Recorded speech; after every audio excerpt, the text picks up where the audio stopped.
All right, I'm doing brakes on a 1970 Honda 600 sedan. The 70 and half of 1971 both have this single rear wheel cylinder, single piston, 5/8 inch rear wheel cylinder.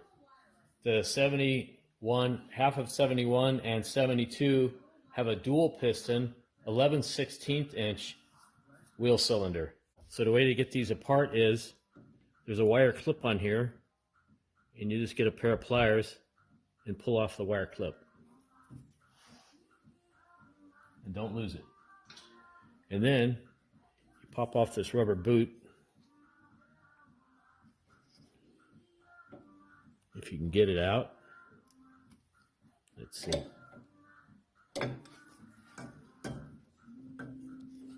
Usually nothing holding in. There we go. So these are kind of weird. They've only got, they don't go all the way around. They just seal on part of it. It's just a dust seal. It's not going to hold the leaking fluid from running out into your brake shoes. All right, then you want to see if you can get the piston to turn. This one's completely jammed. Oh, there we go. So just free it up a little bit. And the thing is, to get these off of the car, you have to do a couple other things here. So this is the back side of the brake backing plate where the rear brake hoses, the left side has the two hoses coming in. And to get the wheel cylinder off, you're going to want to remove the handbrake cable. It just slides right out the top there. And this boot, apparently I've already loosened and taken it off, but I'll show you when we put it back on. So you want to slide this up like that.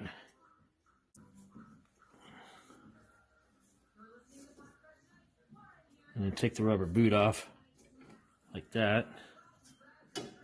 And then there's some little horseshoe clips down here. All right, here's the horseshoe clips. There's one that slides on top of the other, and the other is sliding underneath. And there's little dimples there that keep them from sliding out.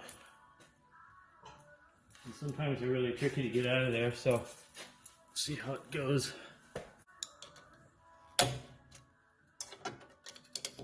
So you pop that one out, and you slide that one down. And it falls off. And you take that one off. Take off these two brake line nuts with a flare nut wrench. They're a 10 millimeter.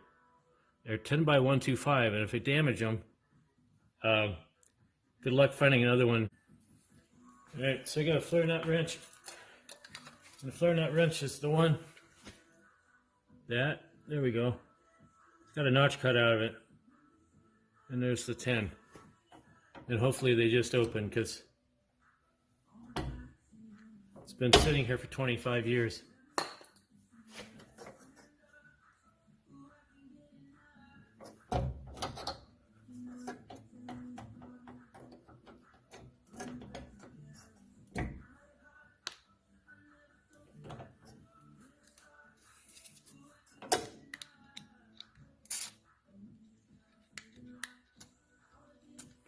The other one I was able to do on the car, just slip it apart and get the piston out, hone it out on the car. This piece here is kind of in the way to do that, though. I did manage to do the other side, though, on the car. Preferably take it off the car, just to have a little bit more space. Ah, there we go. There's one. You probably want to loosen these before you take out those horseshoe clips.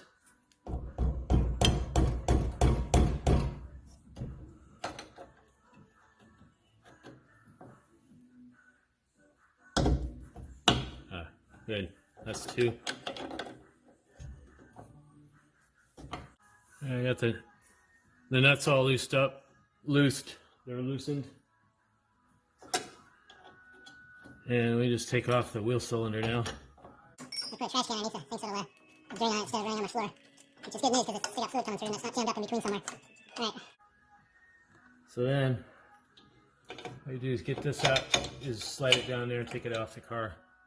And I got more that are already plated, but I think I'm going to have to clean this one up because I didn't put a plated one in the other side. All right, here's a wheel cylinder in my bench vise. We're going to attempt to loosen this up a little bit more.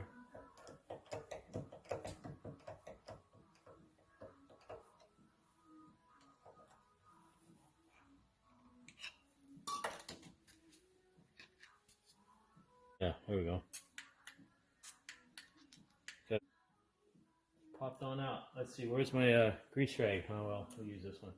All right, so I use a 2-stone hone with extra fine. All right, anyway, so you put it in there like that, and it's still got fluid in it and solvent.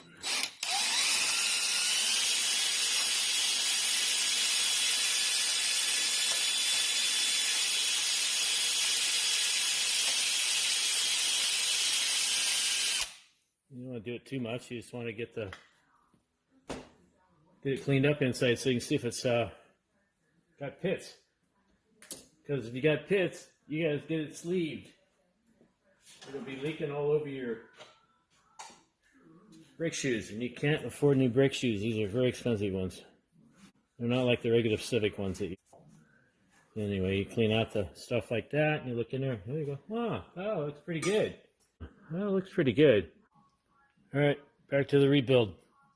So this is the wheel cylinder. I've honed it. This is the tool I've talked about in the past. And then I use this brake assembly fluid. It's the BAF12. And it got these wheel cylinder pistons, and they're already plated. So I put the assembly lube on there, the new seal. You can buy these seals at an auto parts store. It's for Geo Metro. I sell them too, but if you can't find them, because sometimes they're hard to find, I sell them. But the part number is normally WK1924, and it fits a 1993 Geo Metro. And it might fit other years as well, but that's the Geo Metro that I used to drive, so I know that those are the correct ones. Here's why the seals are hard to find, is because I bought them all. Those are all 5/8 inch seals. That's not true. I didn't really buy them all, but I did buy a lot. But I'm going to reuse the old seal. It's still really sharp and pliable, and it wasn't leaking. So you put the new seal on with this assembly fluid, and you do yourself a favor and put the boot back on it before you put it back in the wheel cylinder. It just pulls over there like that and goes down in that groove. And then you lube up the cylinder.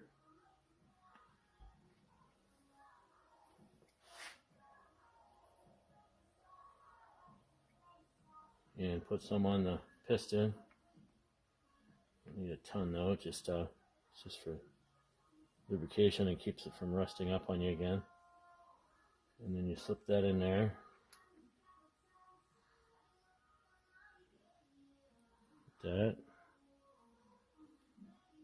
Wiggle it around so it goes in.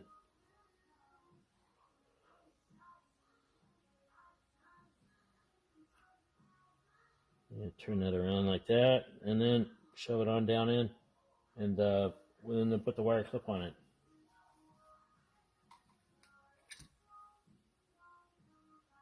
And these are a little tricky to get on sometimes, so you just put it on one side and hold it. It's always fun when you leave your diagonal cutter somewhere else. Put it on one side and hold it, and then stretch the spring out so it doesn't tear up the boot when you put it on.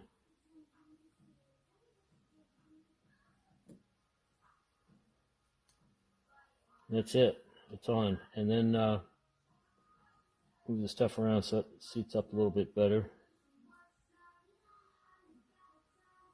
That looks pretty good. And then you go put it back on the car. So here we are back at the brake plate. This one isn't too dirty because, like I said, I cleaned it up about 25 years ago. Hello. So I just wipe it down, and I put some silicone grease on the wear points.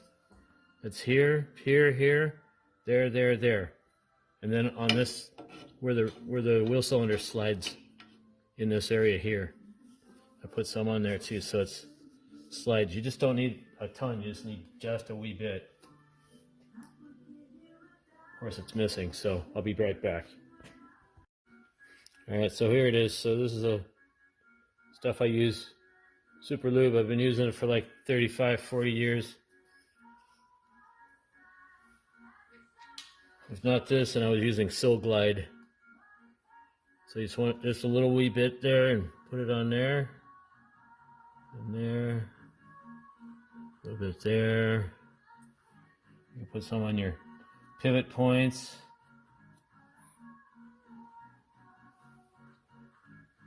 So your shoes slide well.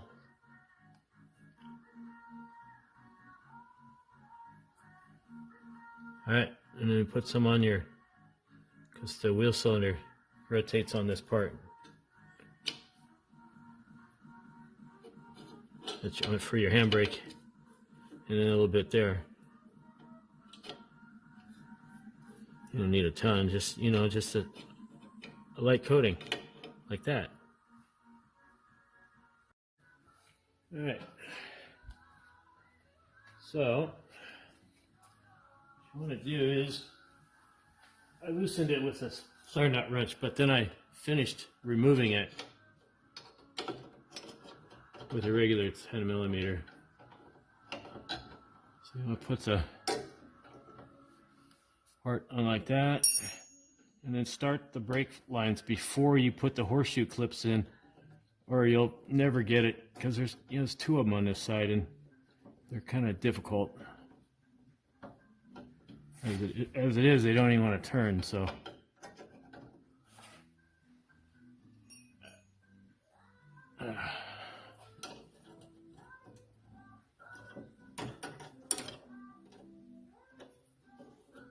Go away, rubber thing.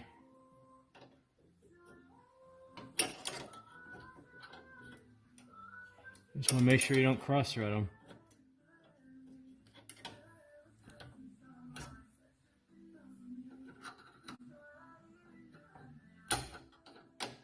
There.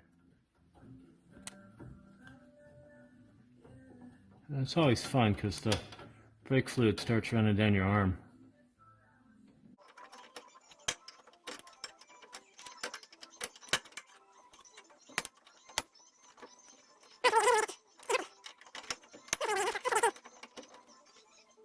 Alright, so I got the wheel cylinder brake lines screwed in almost all the way, where I could snug them up a little bit more, but I think what I'm going to do is put the horseshoe clips on now, because you have to fight with them quite a bit to get them in there. I might want to put some more. Yeah, I'll just wipe it off.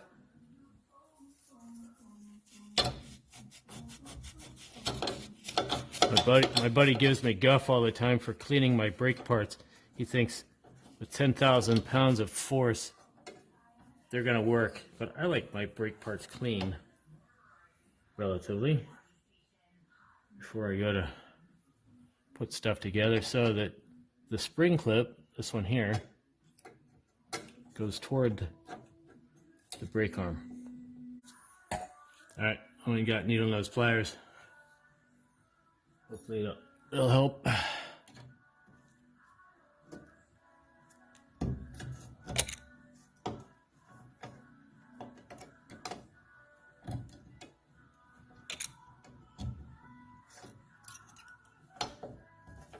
This is the worst design.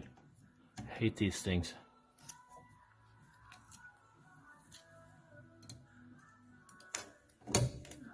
All right. So that's half. And then the other half goes on top of that half, and that notch goes into that notch. It's a pin, but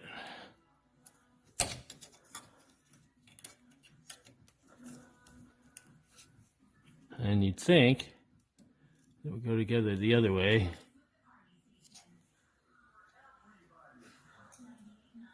All right, I found the channel lock. You squeeze the two together.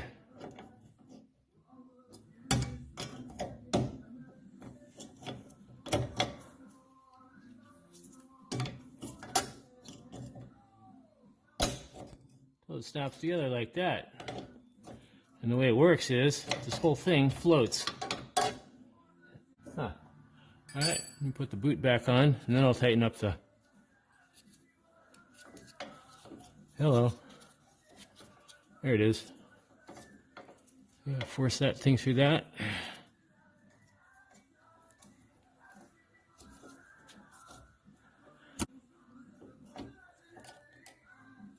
There. Pain. All right. And then you get your flare nut wrench and you tighten these up until they're tight.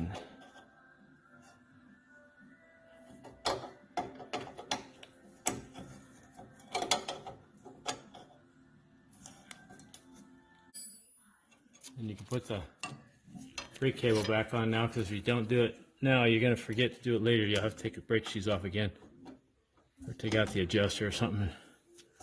It's kind of a pain. So that stuff just goes on there just like that.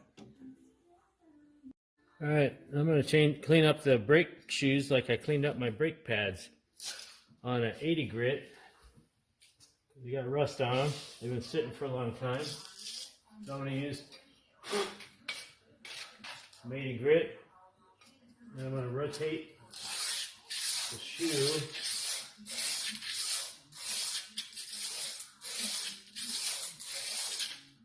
until they're clean.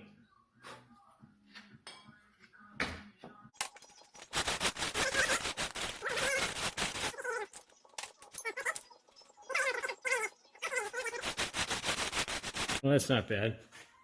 So you put the nail through the shoe, and you put the retainer on the nail. And you got spring, and you got to make sure the hole goes toward the back. All right, I'm going to take this off again. Being a pain. Okay.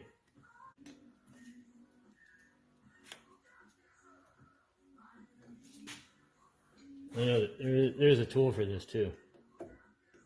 And all you got to do is get it down below like that and turn it. You want to rotate these so that they're direction of rotation. So if the car is rolling this way all the time, you want the clip on that way. In case something gets stuck in there, it won't pop the clip off. So then you put the other one on, with the notch toward where the adjuster goes.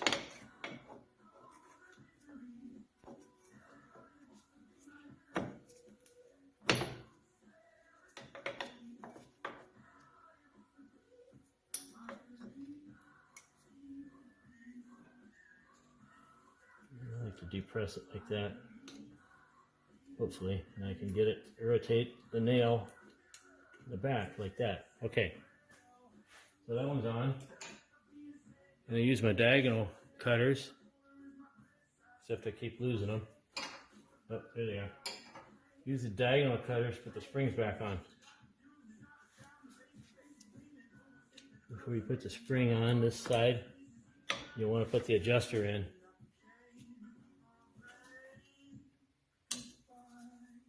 And the springs just go on like that.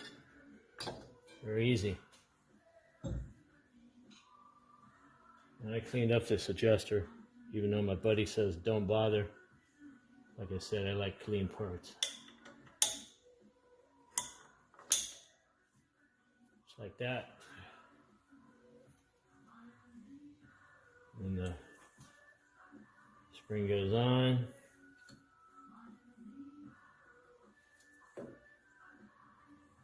I put it at the top first. Pull it on at the bottom. Like that. You always want to make sure the adjuster is all the way loose. Here's how it works. It goes up like that and back like that. So this is a rear brake drum. I just sandblasted the inside of it because it was pretty rusty. And I'd be all day sanding it with sandpaper. And you want to avoid these sandblasting these without taking the bearings out. You need to take the bearings out or tape them up really well, but prefer to take the bearings out. And if you take the bearings out, don't forget to put the inner spacer back in, or the when you tighten up the wheel bearings or the drum, they'll crush the bearings and wear out the bearings. Generally, the rear brakes mostly work as the handbrake, and they don't do too much stopping on the car, maybe 30%. I'm just guessing. What happens is the rear brakes, mostly for the handbrake, but what happens is from sitting, the shoes will fall off the brake shoe, the linings will fall off the brake shoe, or the wheel cylinders will leak on the brake shoes. But I don't think I've ever seen a set of brake shoes that were worn down to the steel. They usually, something else happens before that ever happens. So these look pretty good. So what I did was garnet blasted them, and then I ran 80 grit sandpaper over them. So all you got to do before you put the brake drum back on is you're going to have to center the brake shoes so they're in the right place. And then just make sure everything looks good in there. You got these things flipped around, the springs are all on, the adjuster's all on, and all that stuff that you've put on. And then just set the drum on there and shove it on in. And then put the washer back on. There's a flat side and a slightly curved side. I like to put the slightly curved side outwards. Put the washer on, put the nut on. You don't have to kill these things when you're putting them back together. Just snug them up so that